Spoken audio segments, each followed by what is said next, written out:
Welcome back to the swamp, my friends. It's good to see you made it back to another fun episode here in the swamp. Today we're going to be covering some absolutely terrifying outdoors horror stories that'll freak you out tonight. But before we do so, be sure you slap that like button, subscribe if you're new, and throw down some comments. And let's take a quick second to thank our sponsor for the holidays here. Hey swamp folk, trust me, I totally feel everybody with how fast the holidays sneak up on everybody. But trust me, it's never too early or too late to get your shopping done and actually have a good time doing it. Uncommon Goods makes holiday shopping stress-free and joyful with thousands of one-of-a-kind gifts you can't find anywhere else on the internet or even in stores around you. Uncommon Goods looks for products that are high quality, unique, and often handmade or made in the US in general. Many are crafted by independent artists and small businesses alike, and because they're made in small batches, the best finds can sell out very quickly. I personally find all kinds of fun little knickknacks that make great stocking stuffers from this website. Uncommon Goods has literally been a godsend for me the past couple of years for gifts. Uncommon Goods has something for everyone, from moms to dads to kids to teens, from book lovers to history buffs and diehard football fans to foodies, mixologists, and avid gardeners. You'll find thousands of new gift ideas that you won't find literally anywhere else. When you shop at Uncommon Goods, you're supporting small artists, independent businesses, and up-and-coming creators in general. Many of their handcrafted products are made in small batches, so shop now before they're all. So shop early, have fun, and cross some names off your list. Get 15% off your next gift. Go to uncommongoods.com/swamped. That's uncommongoods.com/swamped for 15% off. Don't miss out on this limited time offer. Uncommon Goods. We're all out of the ordinary.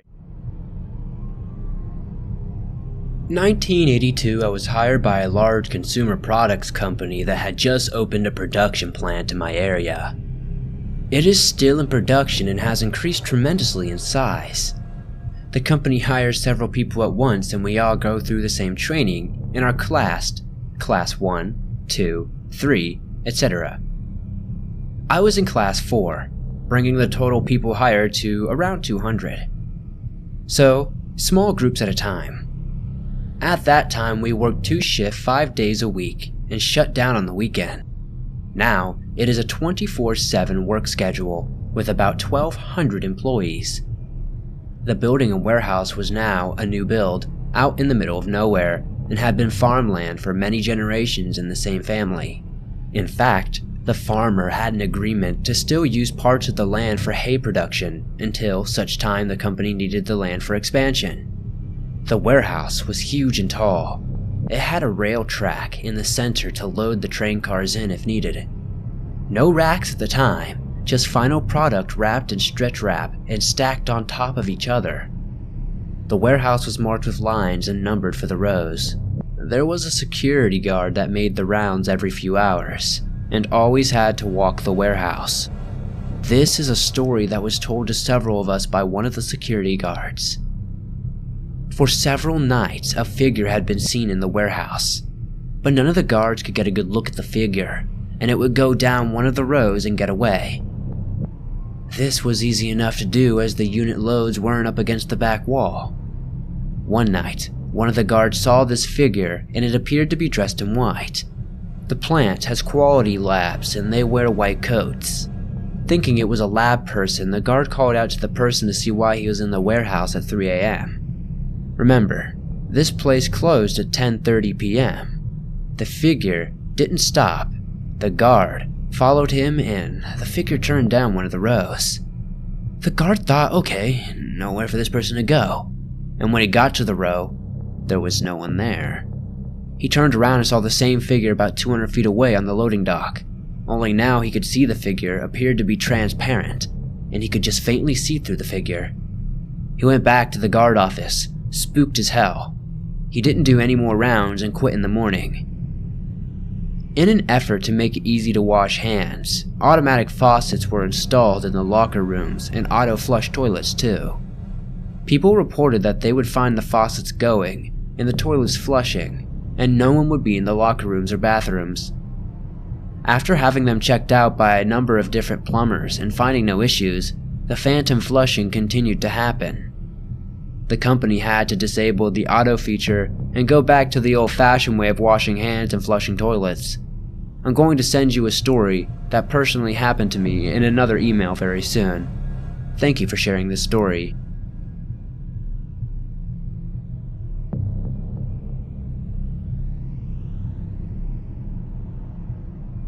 When this unnatural and truly horrific story happened to me, I was just 17 years old and an arrogant male. I am 23 now and have never really told the full story to anyone, but I feel like submitting this will help me get this off my chest. Every summer, I always went to spend around 2 weeks of pure relaxation with my grandparents in East Central Arizona, in the middle of nowhere. Since I was 17, and this would be one of the last times I would venture out to see them for the summer, we decided to make the stay an unforgettable one. And trust me, this one was definitely unforgettable. So the first day I decided I was finally going to complete a very long trial next to our humble cabin. I had the whole day planned out, with stops for breakfast and lunch, and at the very end make it back for supper. So I got ready for the hike, getting my knife, food, and other essentials, but the whole time the hair on the back of my neck was standing straight up.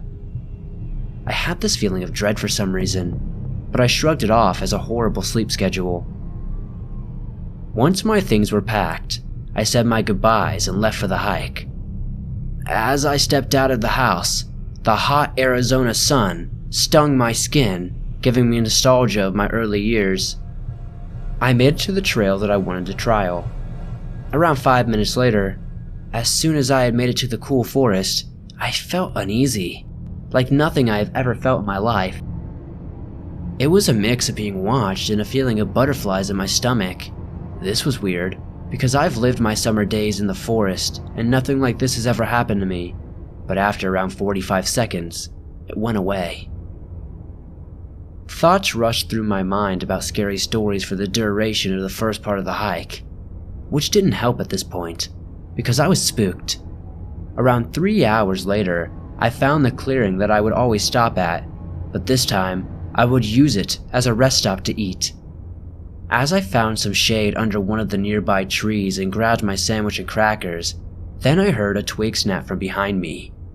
At the time, I was a well-built teen and not afraid of too much, but as soon as I called out, it was too late.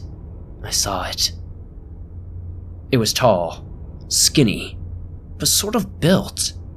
It was freakishly tall, like around 9 or 10 feet tall. But the worst part was, its dried, pale skin, long claws, and its head was like that of a deer, maybe even an elk. But the eyes, oh god, the eyes. These eyes were blood red and filled with hatred and sorrow.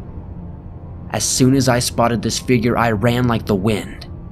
But it was no use. It was right behind me. Every step that beast took, it seemed to echo throughout the forest, deafening my ears. As I ran, I was starting to run short of breath, but this thing was not even tired. It didn't even seem to be breaking a sweat. I couldn't hear it panting or anything. But then after around 15 minutes later, I noticed this thing straight from the depths of hell was not chasing me anymore. Thoughts began to rush through my mind. Was that thing real? Am I crazy? Why me? Then, I heard my mom's voice. Ben! Ben! Are you there, honey? But it was hollow and off. There was no way it was my mom's voice, because she lived in Canada, and these were the woods of Arizona. I called back out, but I got no response. Then I called out again, and there was a voice, but one I will never forget. In a raspy, deep and demonic voice, it said, "You better run!" I bolted as fast as I could, my chest still burning from the run before that. I must have run for 45 minutes or more, with this brute right behind me. I was so deep in the forest that it would take at least 50 more minutes to get back to the trail and out of the forest, so I dove for a bush. I could hear the beast with every step getting closer and closer. I could hear its deep breathing in and out, in and out.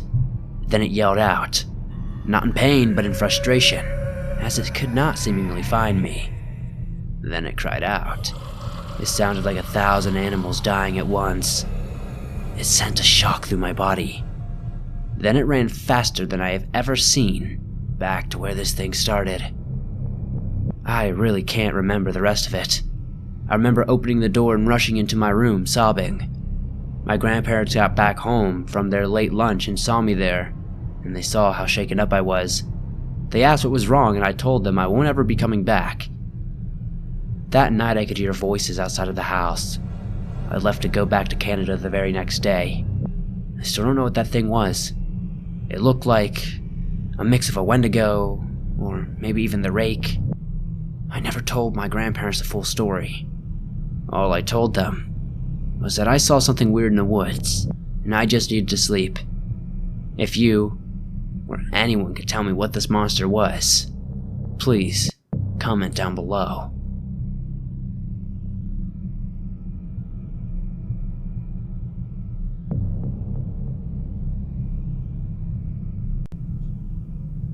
I'm a 17-year-old male growing up in a small city in southwestern Arizona.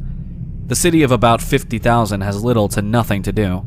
My childhood was playing outside, my early teens was mostly just staying inside playing games, and now I smoke weed, drive around the city with friends looking for trouble, but I see it as living my best life in this sorry-ass town. Now that you got some background, here's the story. This event happened a little over 2 months ago, so October. It was me, my girlfriend, and my two best friends, L and J, and their girlfriends T and M. 6 people. Remember, that'll be important later on. All 6 of us decided to go to Ramsey Canyon to smoke, drink, and overall party to celebrate M's birthday. I was excited about the night to come because school was kicking my ass, and to be honest, I needed a break. The night came, and it was time to go have an awesome night, or so I thought. I went and picked up A first, and then L and T in my car, which is a 2006 RWD WRX with the 1JZ engine swap that me and my dad built over the summer. I know most of you listening don't care, but it's important later on. After about a 30-minute drive to Ramsey Canyon, we meet J and M at the parking lot, then we hike about a mile to the spot, and we start to party as the night goes on, and everyone is having a good time. I smoke a blunt, and then I realize I'm getting noticeably high, but my girlfriend, who was doing shots non-stop, also decided to stop, because me and her made the choice to not get fucked up and be somewhat responsible. At this point, it's about 8 p.m., and everyone came to the chill-out point, and we sat around the fire and smoked one blunt after another, hopefully sobering up before we take everyone home. Now at this point, I felt the feeling of being watched. I'm not easily intimidated before I moved out to Arizona. I'm from a bad gang area in central Texas where I've been robbed at gun and knife point multiple times, so it takes a lot to scare me.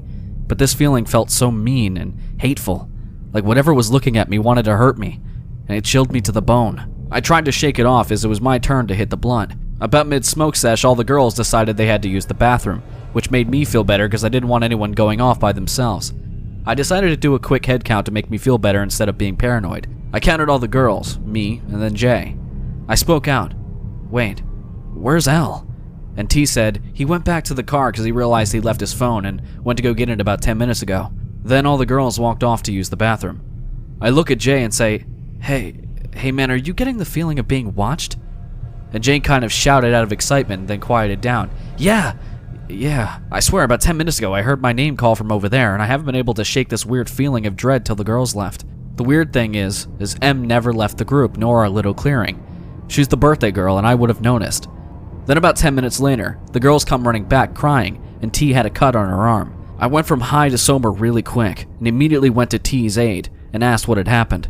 From what I can understand, after they were done using the bathroom, they wanted to wander around for a little before coming back, and when they came upon an observation point of the whole city, M&A wanted a picture, and after about 5 minutes of pictures, M&A's face went cold, and were staring daggers right behind T.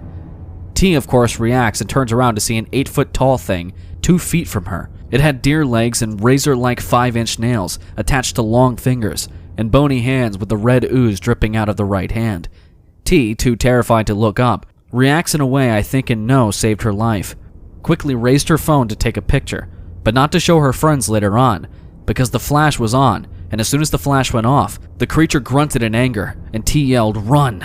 The girls took off towards the fire, and as T started to sprint, the thing clawed at her trying to grab her, but missed and ended up slicing through her long sleeve and hoodie like a hot knife through butter. Hearing T's story, I was perplexed. What T just explained sounded like a Wendigo or a skinwalker encounter. I'm Hispanic and African American, so I'm no stranger to folklore. After cleaning up and addressing T's cut, I looked over to see M still crying her eyes out in Jay's arm, and A chain-smoking cigarettes by the fire. I went over to her and asked if she was alright, and what she said she saw scared the hell out of me. She said the face was the worst part. It had a deer skull with 10-point antlers, with red eyes. The eyes looked like she was looking straight into hell. The mouth had so many razor-like teeth with meat hanging off the chest and neck. When she looked back at the face, she said it smiled and started talking to her telepathically. It was telling her terrible things, such as no one loves her and that she would kill herself, and she got choked up and then started crying again. It took me an hour to calm her down, and we were all just sitting there in silence when I jumped up and yelled, "Hell! Where's Elle?"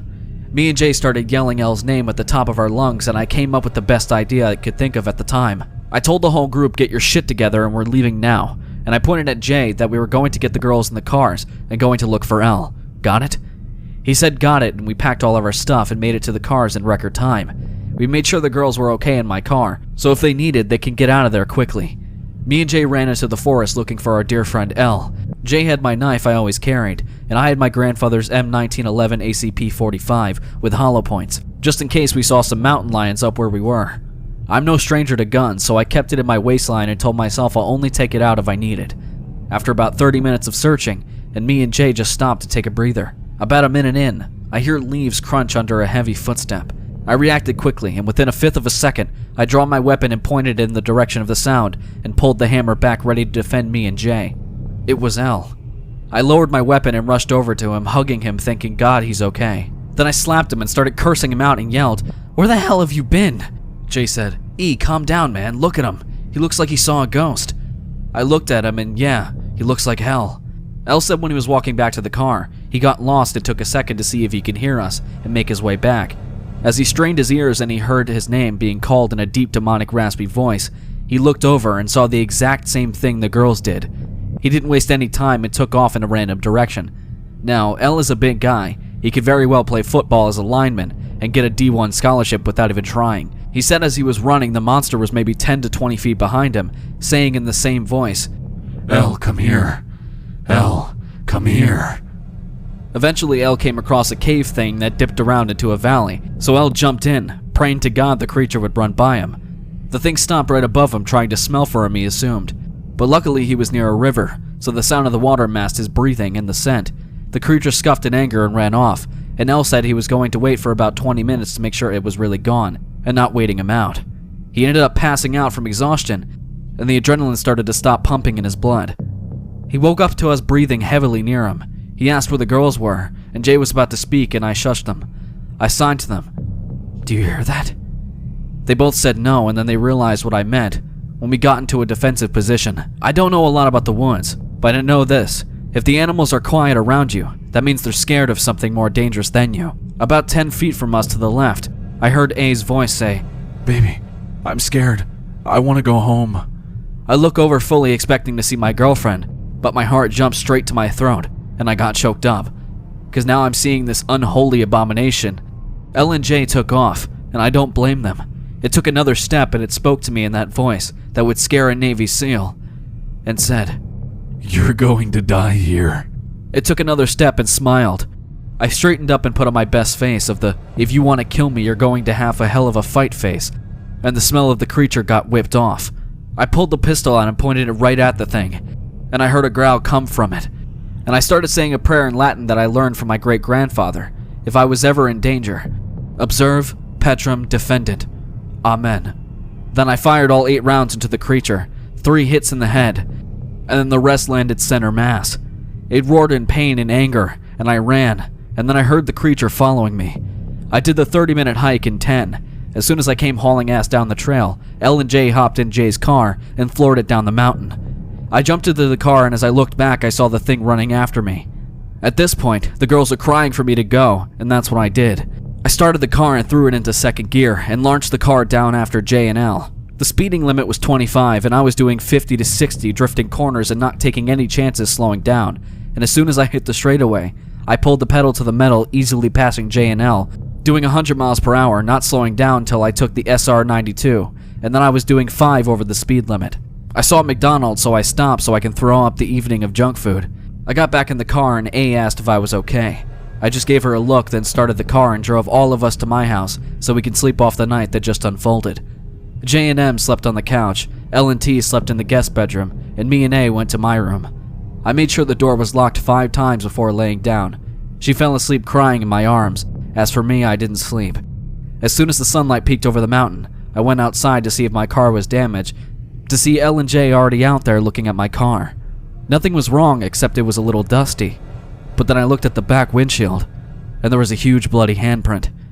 You can believe this story or not, but if you plan to go to Ramsey Canyon in Sierra Vista, Arizona, bring a firearm at least.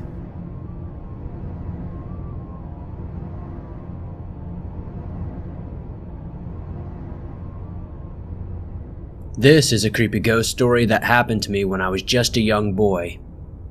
When I was a kid, I used to live at my grandparents' house in Riverside, California.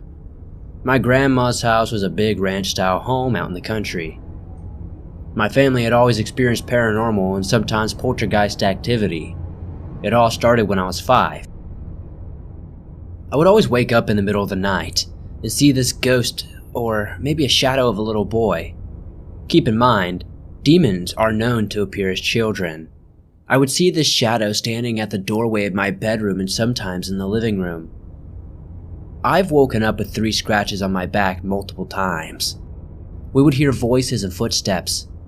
Fast forward 3 years, my cousin moved in. One night he explained how he awoke with his bed shaking and levitating. He's heard scratches on the door some nights. I think the scariest experience my family had in that house was one summer night in July. My cousin was exiting the restroom when he noticed his sister at the end of the hallway. The strange thing is his sister was in the other room watching a movie, so what he saw was not his sister. He saw the figure walk off and disappear before his very eyes. The next day my cousin left to run some errands. I was not aware he had left. I awoke and prepared myself breakfast. I walked over to my cousin's bedroom to ask him if he would like some breakfast. His door was shut. I knocked and asked him if he was, ready for breakfast. There was silence for like 3 seconds or so when I heard a soft response. "No, thank you." I said okay and asked if I could come in. I heard a soft yes. I slowly entered only to see my cousin was not in his room. I freaked out and ran outside. Several nights went by, hearing voices and footsteps and seeing shadows. One stormy night, I awoke at 3 a.m. to hearing what sounded like something really heavy being dragged on the roof, only to find out it was hard scratching at my door. I started to hyperventilate. I was freaked the heck out. The scratching stopped after 2 minutes, and there was nothing but silence that followed it. The house was quiet for the next couple of nights. The last terrifying experience I can remember was on a cold winter night. Me and my cousin and my sister were watching a horror film. About an hour into the movie, I noticed a light through the sliding glass door that leads to the backyard. This orb of light suddenly appeared at the window above the sliding glass door. At the time, we had a dog that started to ferociously bark. He was freaking out and was furious, when all of a sudden, it just disappeared. As soon as it did disappear, we heard a deep, low-pitched snarl. We freaked out and I called my dad. My dad attempted to bless the house, which seemed to have worked for a while. Nothing happened after that night, and my family has never experienced anything like this again. This house is the reason I have a phobia of the darkness. I'm 20 years old now, and live in my own apartment at this point.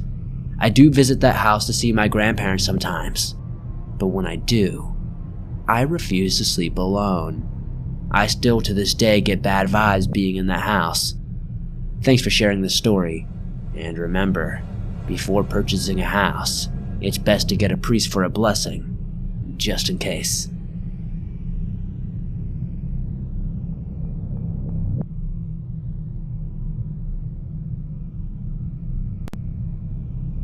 I've always lived in a small town. mostly farmlands in Pennsylvania. Being such a small little community, there's not much that goes on without everyone knowing in a few days' time. There isn't much crime, but sadly, more drugs than you could imagine. Which is where my story starts. My husband lived in the middle of our little town, growing up with a neighbor whom we would go on fishing trips with. This man's name was Glenn. He lived directly across from them on the borders of the local middle school and elementary. Glenn remained to live in the same house when my husband grew up and moved out of the nest. Over the years, Glenn had a friend named Mike that spent almost every single day with him. They started out as drinking buddies and began experimenting with other drugs together. Now sadly, when they got on a certain level, they would begin to fight. Mike was white, redneck, and Glenn was an African American. When they got to this level, they would scream racist things at each other. Finally, one night Glenn had enough and took a big, thick ashtray and smashed Mike over the head. When he hit the floor, Glenn grabbed a sword, yes, of all things, a sword, and stabbed him quite a few times. After a while, he took Mike's body and put it underneath his back porch. First, he made a shallow grave and left him there. After a week's time went by, Glenn started becoming harder and harder into booze and drugs. He claimed to people he was seeing Mike's spirit come to him, which at the time no one knew that Mike had even died, though maybe he was on a binge of something. Mike was apparently coming to him and telling him to move his body and treating Glenn horribly. This would go on for weeks and weeks, and the people who claimed to have seen Glenn noticed he was going downhill and fast. One afternoon, I was on my way to a store and noticed a ton of cop cars, ambulances, and fire trucks. I became panicked and stopped to check to make sure everybody was okay. I came inside and found my mother-in-law at the window staring out. I asked her what was going on, and she said to me, 2 days ago there was this horrible smell all around the block and no one could figure out what it was. We looked around for any dead animals and called to complain. Turns out, when the smell started, the cops followed it back to Glenn's porch. Glenn finally did as Mike's spirit asked, and he dug up the body and put it deeper in the ground and possibly elsewhere. When the cops came knocking, he confessed right then and there. Maybe it was too much stress for him to carry on, but he went to jail and they took days climbing over the property. My husband was stunned someone he spent so much of his teen years with could do something like that. I believe he got 20 plus years in jail. It should have been more, but you know how the system works. It has to have been one of the most craziest things to happen in our little town as well. It really rocked the core of it for a while. The house has stood empty for years. Everyone that knew would not take that place. Hopefully, Mike's spirit passed on after he got justice.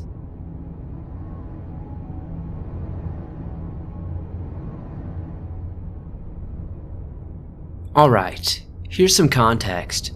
Back in September, I was taking Hunter Ed class with my dad.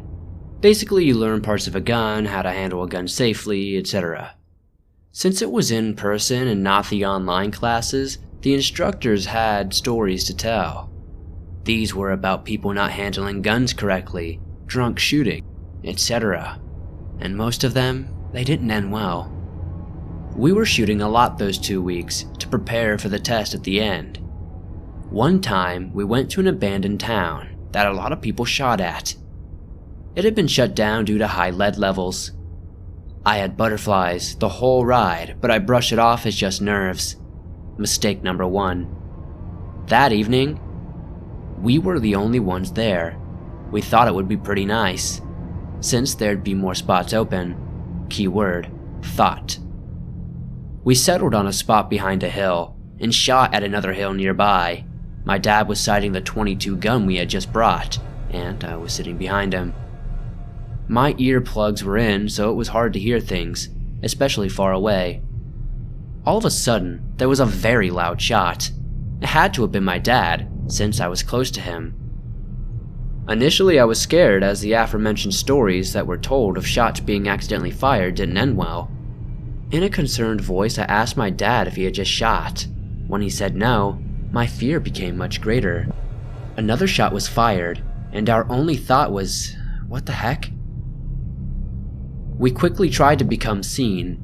We quickly unloaded the gun so it was safe and ran up the hill. Mistake number 2. My mom was wearing bright yellow, and we were all jumping up and down, waving our arms. There was no way we couldn't be seen. After 2 or 3 more shots, we ran to the edge. It was like a valley or a dried out lake or something. The edges were very high. We were at the bottom, and the shooter was at the top. The next part confirmed our belief that he had seen us, and still continued to shoot. My dad called the police to report what was happening. He walked further out to see details like the color of the truck, how many people, etc. Just a bit after my dad got on the phone, the guy left, probably assuming the cops or other authorities were called. We wish we had brought the gun, because we were convinced he was shooting at us. We stayed there for what seemed like forever. We had to wait for the police, and a group of maybe 4 high schoolers came. My dad went and warned them about the previous events, and we decided after 15 minutes of waiting and no police arriving that we wanted to get out of there. We went and gathered our stuff, and I looked at where the shots had come from and where they had went. The shots were no more than 25 meters away from where we had been. If he had bumped these guns just a bit, we would have been dead or in the hospital. Driving away, the police finally came. They asked us some questions, and we were finally able to get the crap out of there. He was unfortunately never caught, and we fortunately never went back there. We don't know if he was trying to mess with us, kill us, shoot us, or was just drunk, but we were terrified.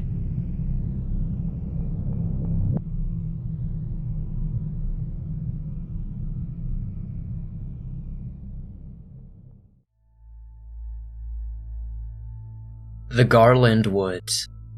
A beautiful and still monument to what Mother Nature can accomplish if left unchecked.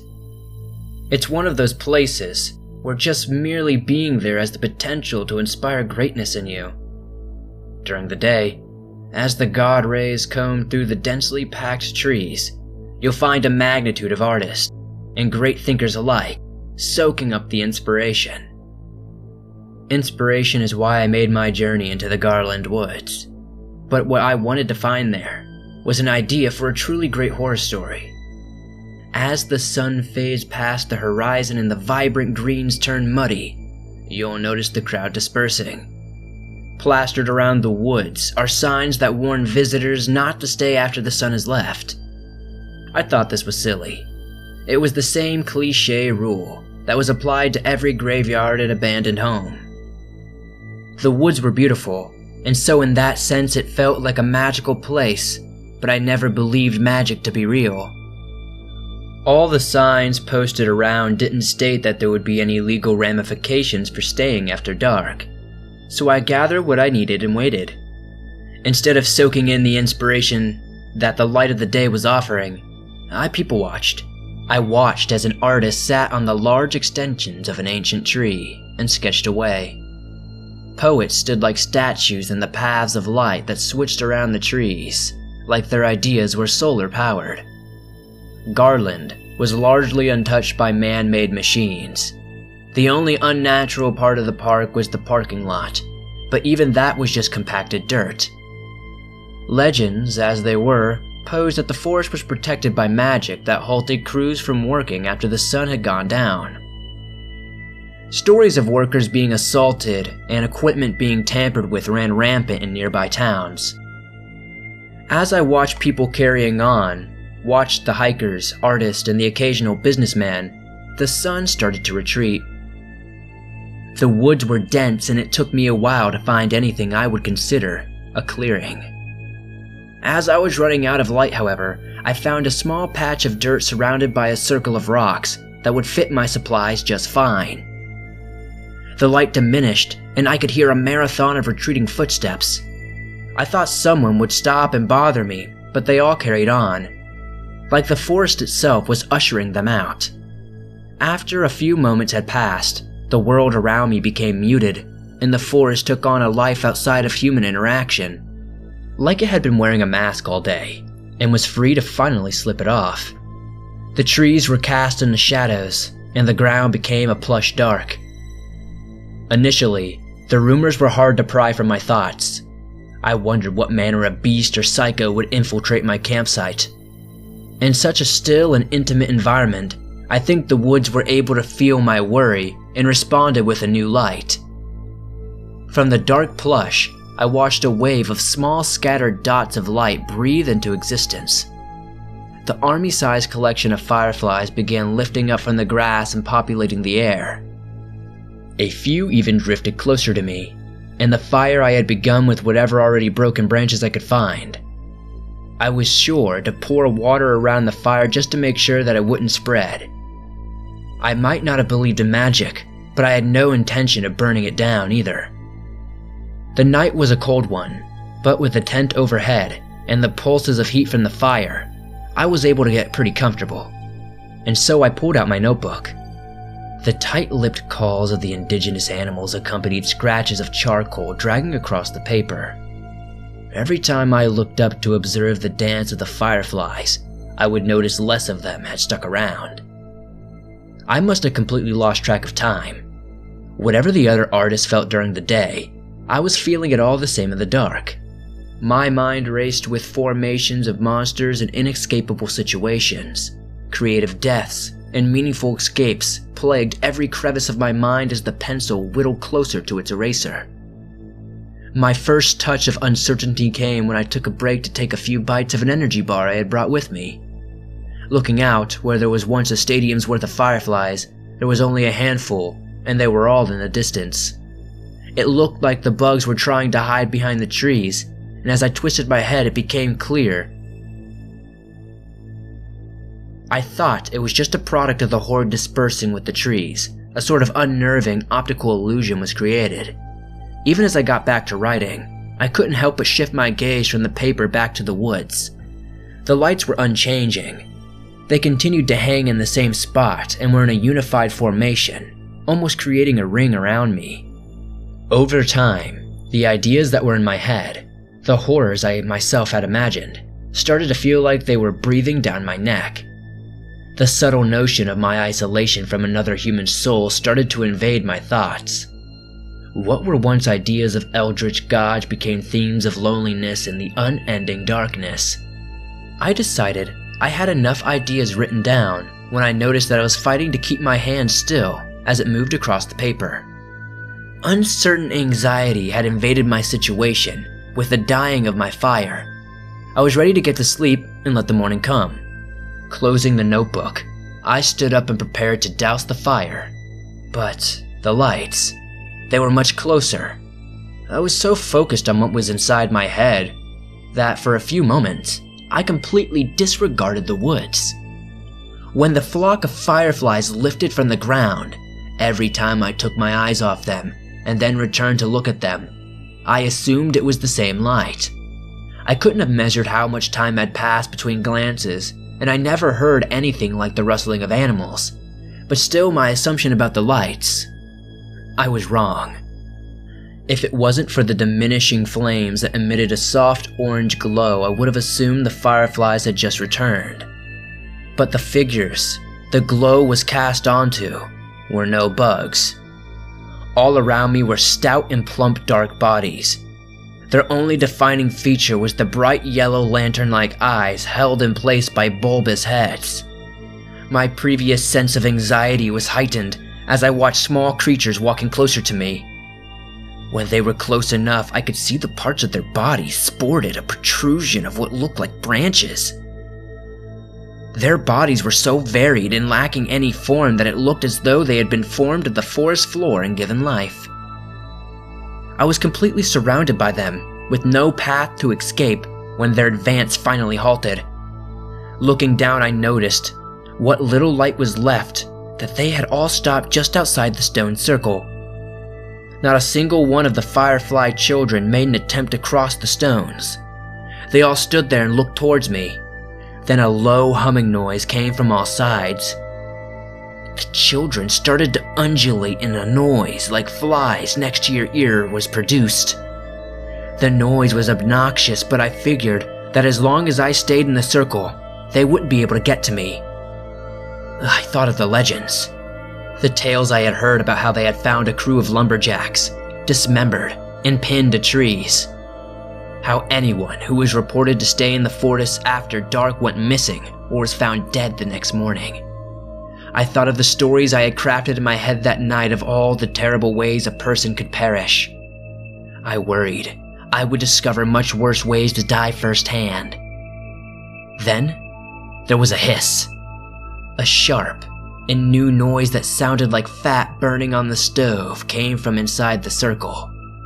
I looked down at the fire and saw a thin shadow reaching into the circle towards my fire, and stopping when it reached the brighter portion, where it produced the hiss. It retched from the fire, or maybe it was just the light. The fire, though, was fading. The firefly children couldn't pass through the rocks, so I was worried the shadow was something else entirely. My suspicions were confirmed with the death of the fire. I faintly watched several shadows slip past the rocks. My only defense had been completely penetrated, and I was without an option of retaliation. The shadows ignored the fire and headed directly towards me. One of the shadows brushed against a rogue twig and pushed it aside. The tendrils reaching into my circle were moving physical objects, which meant they were able to touch me. I pictured them grabbing my ankles and dragging me into the dirt. Then, the spikes of darkness halted once more, and I heard the same hissing noise as before. The tendrils were bathed in bright yellow light. Not wanting to take my eyes off the tendril, but needing to see the source, I shifted my gaze. To the right of one of the firefly children's eyes were glowing much brighter and casting a beam onto the ground. Like a spotlight, the beam followed the tendrils and chased them out of the circle. It was with this bright light I was able to notice that the darkness that invaded my campsite was also all around me. Much darker than the woods, where I could see the formations of darkness swirling up nearby trees and covering the ground. Like the entirety of the dark was reaching out for me, but every time it got close, one of the children would cast a light and push it back. Helpless, I watched as the children created a light show to keep the darkness from reaching me. Miniature solar flares shooing away the bleak. Even as the light of my fire was completely snuffed out, they continued their watch, and it became clear, if it wasn't for the children, I would have been dead where I stood. Something about them, like a quiet whisper, was comforting to me. I had done my best to respect the woods when I arrived, and I think maybe it saved my life. Hours passed and my feet began aching like I was standing on needles. As I thought I would pass out, a beam of light washed over me. A soft and natural light started to cover the soil and started reaching up the trees. I watched the rays from the sun pressure the darkness that was reaching towards me. It retreated with a clearly irritated hiss, much louder than the others. With the vanishing of the darkness, so did the children begin to fade, seemingly all at once. The crack of light swallowed the forest, and where the children once stood, there was a small array of fireflies dancing in the light. They swirled in the air for a moment before returning to the grass around me, vanishing completely. I stood and reflected on the night.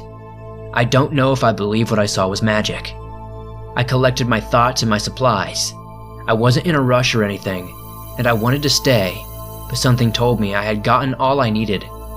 My notebook was stuffed to the brim with ideas, and I had been handed what might be the best one yet. Leaving the stone circle felt heavy, like I was stepping out into an ocean, but the feeling leveled out as I made my way out of the woods. Already several people were passing by me, looking for their daily dose of magic. But magic is a trick. What's in those woods was there far before the time of humans. It's primordial. Magic is a blink, and you'll miss it in a moment. A brief and wonderful period of time where anything is possible.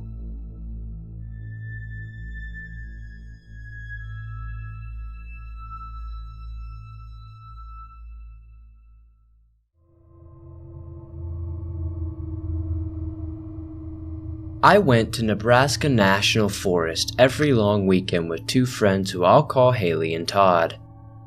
I have known them for years and we would never hike alone because of the risk.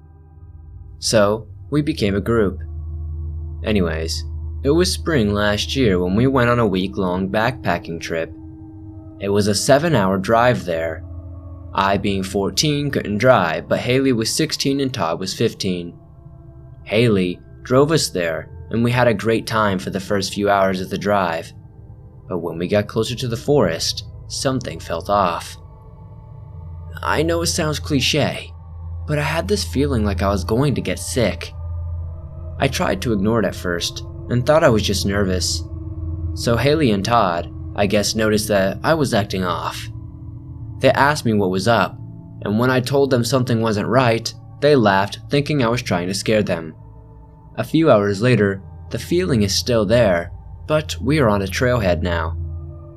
I got out and everything was as it should be. We grabbed our packs and off we went. I felt like I was at home in the trees, and the feeling was soon forgotten. We walked a little over 5 miles that day before we set up camp.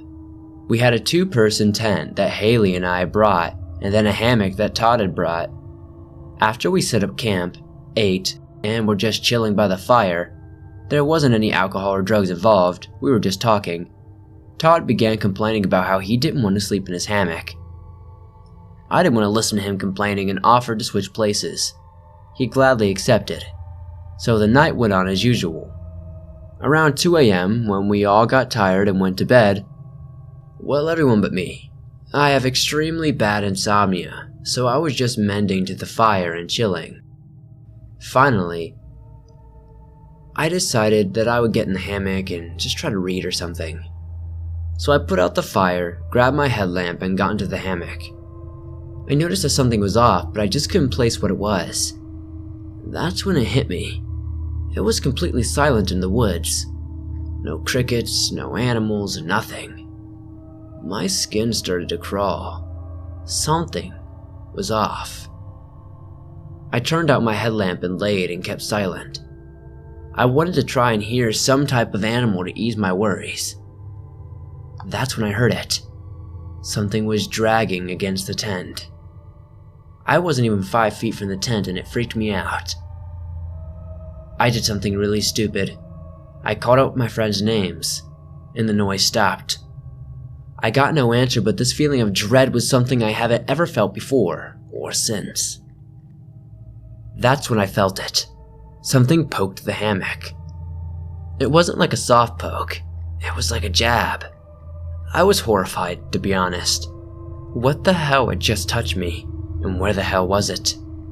I was frozen. I suffered from anxiety and I felt the panic rising in me. I couldn't understand what was going on. That's when I made another mistake. I decided to see what wanted to jab me. All this happened within seconds. I reached up and clicked on my light. That's when I saw it. It's like something straight out of nightmares. There was a creature about 4 feet above me staring at me, kind of hunched over. I was about 3 feet off the ground, so this thing was probably 7 or 8 feet tall. It looked like a dog, but it also didn't. It had the face of a wolf, but in a human type of way. The eyes looked red, and the ears looked clipped like a pit bull's. Its mouth pulled back in a snarl, and a hand, or claw, paw, whatever you want to call it, blocking its face. I was absolutely terrified. Its teeth were huge and sharp. The paws, if you could even call them that, had 5-finger type things with sharp long claws on them. They looked like they could tear me apart. I stared at this thing for what felt like hours but was only probably 5 seconds. That's when I screamed bloody murder. As soon as I did, this thing let out something between a scream and a howl. It was deep and I could feel it. That's when I heard Todd yell, "What the heck was that?" I heard the tent opening, and that's when the creature and I finally broke eye contact. I yelled at Haley and Todd to help me. I looked back and this thing was climbing the freaking tree. It was still staring at me. That's when I saw the back of it. It had the tail of a dog.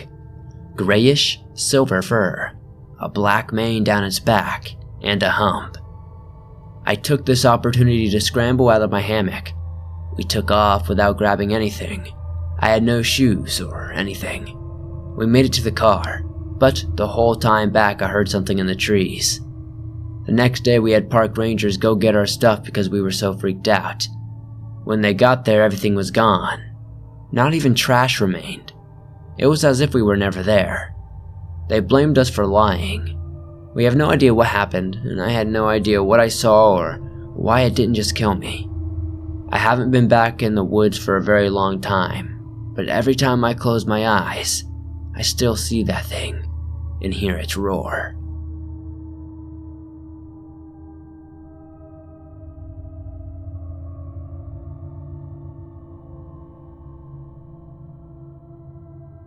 When I was 16, almost 5 years ago, I was camping for the weekend in the Allegheny National Forest in Pennsylvania with my dad. It was an annual tradition that he and I had, visiting the Zippo Museum and the Kinzua Dam. Our first night there was going normally. My dad and I were talking and burning various things in our fire pit. At around 11:30 p.m., my dad told me he was going to bed. So he got up and went into his tent across from mine. I kept adding wood to the fire and decided to stay up. 45 minutes after my dad went to sleep, it got unnaturally cold. It was late June, but it felt like November. Then I saw in the trees outside of our campsite 2 glowing yellow eyes that stood about 8 feet off the ground if I had to guess. In the brief moment that I was able to shine my flashlight into the woods, I saw that this thing was tall, lanky, and had an awkward body. It dashed into the darkness, and I could no longer see it. It was no longer cold when it left as well. Less than 5 minutes later, I could hear traditional Native American music off in the distance. I heard a few drums and a flute. I quickly got into my own tent and crawled into my sleeping bag. I eventually fell asleep and our camping trip continued without incident. I'm not sure if my dad believed me when I told him the next morning while we made breakfast, but I know what I saw. It might not be the creepiest story that you've ever shared, but to me in that moment, it was incredibly eerie. If anybody has ever heard of anything like this, please comment down below. I would love to know what this was.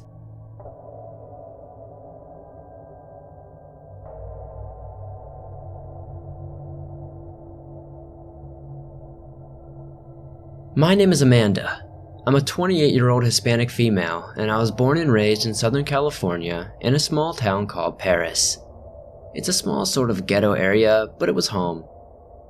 We lived in the nicest house on our street, but because of how bad the area got over the years, I had to get a wrought iron fence eventually, and bars on all the windows, and 2 German Shepherds just in case.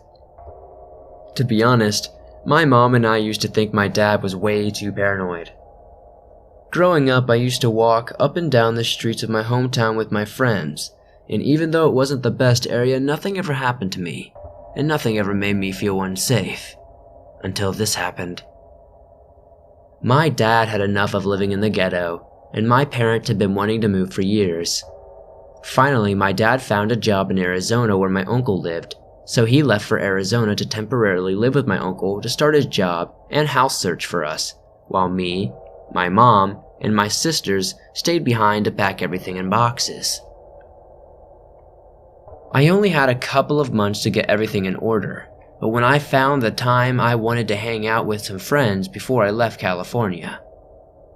The night this happened, I was planning to hang out with my ex-boyfriend. Let's call him Freddie. We were both kind of broke, so we just grabbed a couple of Arizona iced teas from the gas station and went to hang out at a small park in town. Keep in mind it was about 8 or 9 at night and it was very dark. But I had grown up going to the park and had been there so many times that I didn't really see a problem with it at the time. A big, dumb mistake on my end. When we got there, I decided just in case to leave my wallet in my purse and tuck it under my seat.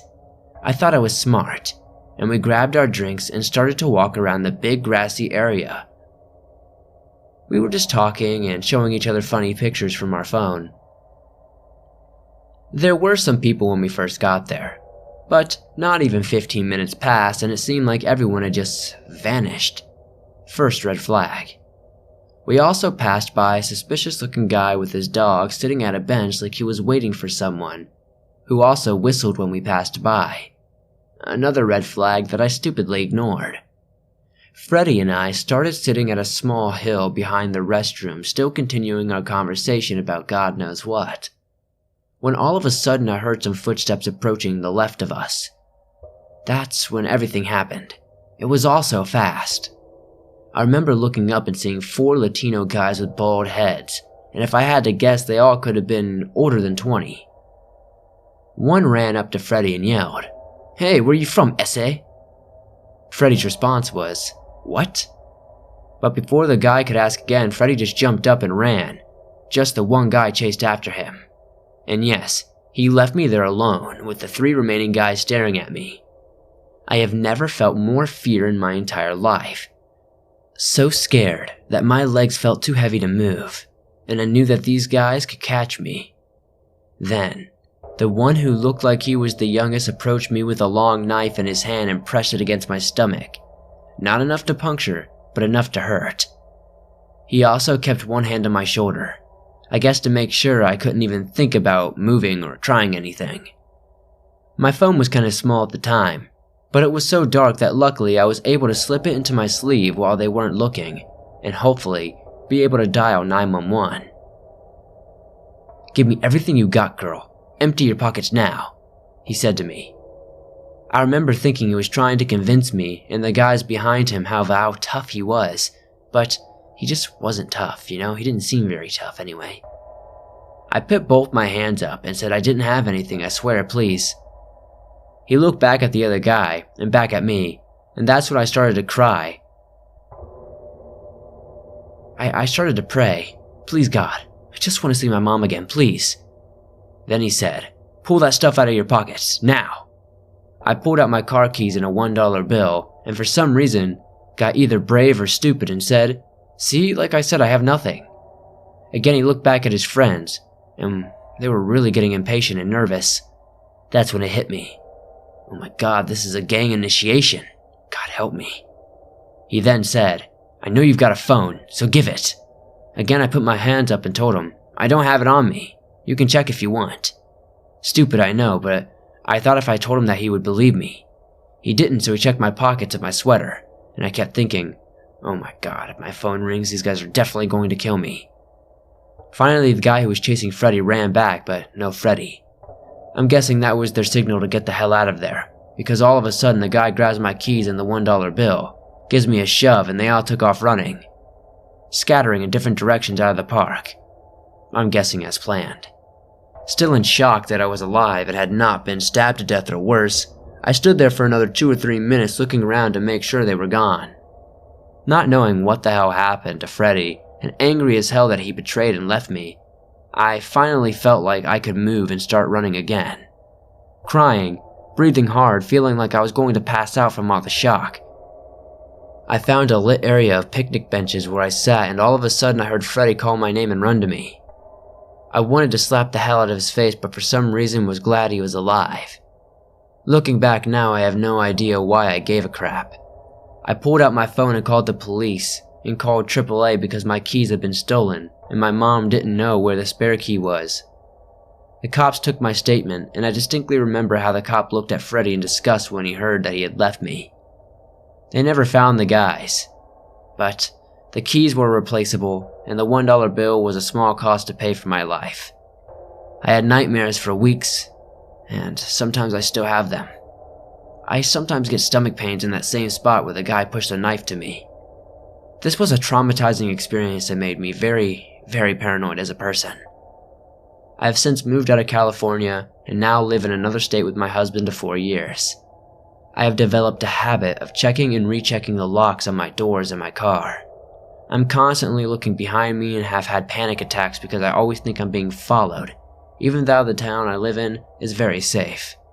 Freddy and I didn't talk for years, but he has since apologized to me and admitted to being scared, which is, it does mean a lot, and it is tough for a guy to admit. He now has a family of his own, and we have remained friends on Facebook, but we don't talk very often. What I learned from this experience is to not ignore the red flags and to never, ever hang out in parks at night.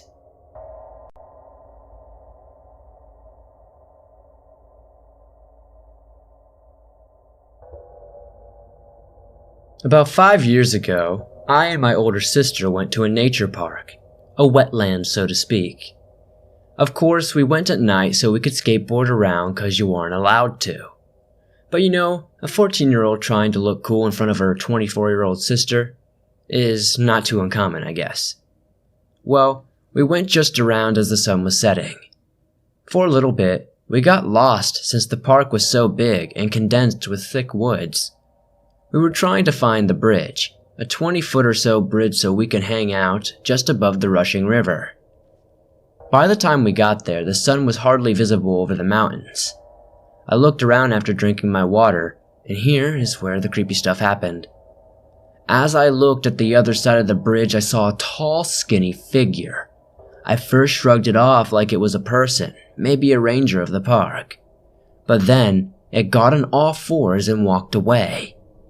I didn't say anything at first, mainly because I thought it was probably a bear or something. I looked back at my sister as we chatted about the boys and all the other things that we would chat about. Then I looked back at the end of the bridge. My sister did too, and we both saw the figure. This time, we both had known that we had seen it, so we couldn't be crazy. At this point, I had totally freaked out. Mind you, it's still not dark out and the sky was purple and orange, so it wasn't like we were seeing things, like when your mind pictures figures in the dark. No, it was right there and getting closer. I told my sister to get the heck out of here. Her going first off the bridge and down the hill. I went second. And as I turned to look at the bridge again, it was 5 feet in front of me and all fours again. It stood there as me and my sister skated off. This isn't the end, unfortunately. I told my sister to head to the main building since there are cameras and lots of light. We skateboarded for what seemed like hours. Every minute seemed to last an eternity. As we finally get to the main building, we finally stop riding our boards. Out of breath and scared, we both looked around. By this time, it was pitch black outside and we could barely see anything. We made a dash to the car, taking a path we have never seen before, but it was outside the park, which made us feel safer. After we got to my sister's Jeep, we both got in, hearts racing and scared out of our minds. We had been trying to leave the gate, but it was locked. Meaning we couldn't leave since there was only one way in and out of the park. We got even more scared. We tried everything to get out. We thought about just leaving the car and walking home, but we drove onto the sidewalk and eventually found a way to bypass everything. To this day, I won't go back to those wetlands ever again, even in daylight. Whatever that thing was, I never want to see it again. I can't stop thinking about it. I'm almost 19 now. You can think whatever you want about this story, but it really did happen to me. I and my sister don't even talk about it to this day. Something changed between us. I could feel it after that day.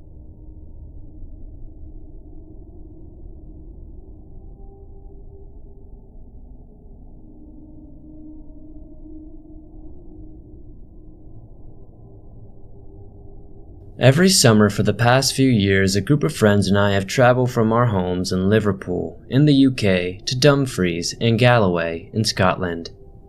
Dumfries and Galloway is the home of the largest continuous forest in the whole of the United Kingdom, Galloway Forest Park. It's about as wild as it gets for the UK, with some parts of the woods being so dense and overgrown that it's clear no one has stepped foot in them for hundreds, possibly thousands of years. Our yearly visits brought us peace, clarity, and respect for nature. But last year's trip ended in one of the most horrifying and distressing incidents of my entire life. One that completely changed the way I see the world and the way I consider the human mind. Year in, year out, we take an overnight coach up across the border, then hike out to a place called Loch Aber. The loch is a private fishing lake, supposedly reserved for members of a local fishing club who ensure the waters are chock full of fish for them to catch. Which makes it oh so easy for us to pull a quick in and out raid to catch enough of the smaller rough fish for dinner. I'm serious, 45 minutes and we're golden, and take it from any fisherman, that is lightning speed for a half decent catch. But last year we decided we were tired of the same old digs and set our gazes on a different part of the map. According to a map that we had found, it told us that there was a similarly deep loch about 30 miles east known as Loch D.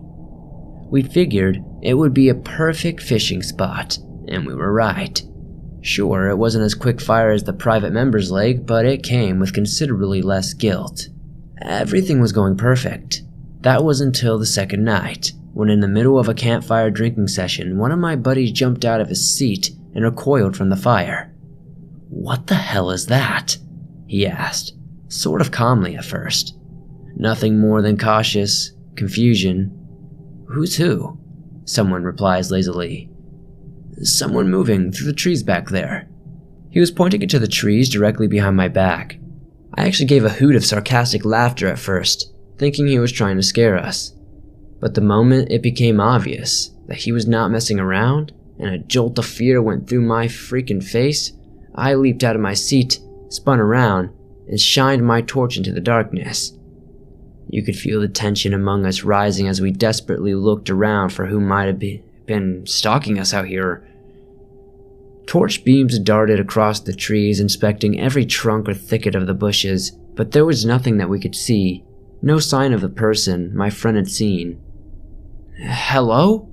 someone called out, immediately shushed by the rest of us.